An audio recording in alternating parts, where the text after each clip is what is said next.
నమస్తే, welcome to 99 TV updates. చూద్దాం. Harihara Veeramallu release అయిన సందర్భంగా ధర్మ యుద్ధం మొదలైందంటూ పవన్ కళ్యాణ్ ట్వీట్ చేశారు.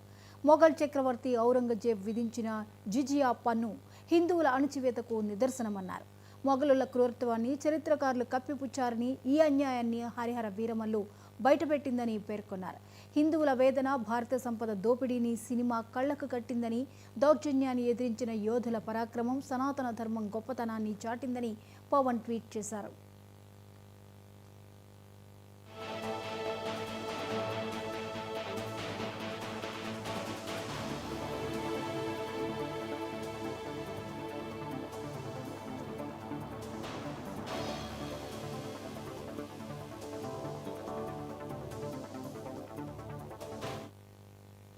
హరిహర వీరమల్లు రిలీజ్ అయిన సందర్భంగా ధర్మ యుద్ధం మొదలైందంటూ పవన్ కళ్యాణ్ ట్వీట్ చేశారు.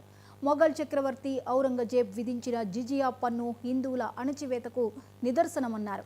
మొఘలుల క్రూరత్వాన్ని చరిత్రకారులు కప్పిపుచ్చారని, ఈ అన్యాయాన్ని హరిహర వీరమల్లు బయటపెట్టిందని పేర్కొన్నారు.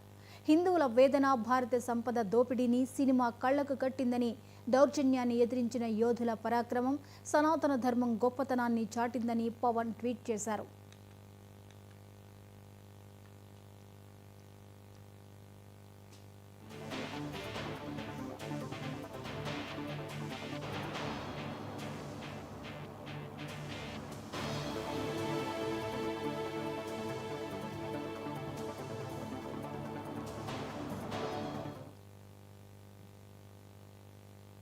డిప్యూటీ సీఎం పవన్ కళ్యాణ్ హరిహర మూవీపై సోషల్ మీడియా వేదికగా స్పందించారు.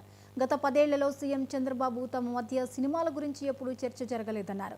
తాజాగా రిలీజ్ అయిన హరిహర వీరమల్లు సినిమా గురించి బాబు ఆప్యాయంగా మాట్లాడారని, అది తనకు ఆశ్చర్యాన్ని కలిగించిందన్నారు.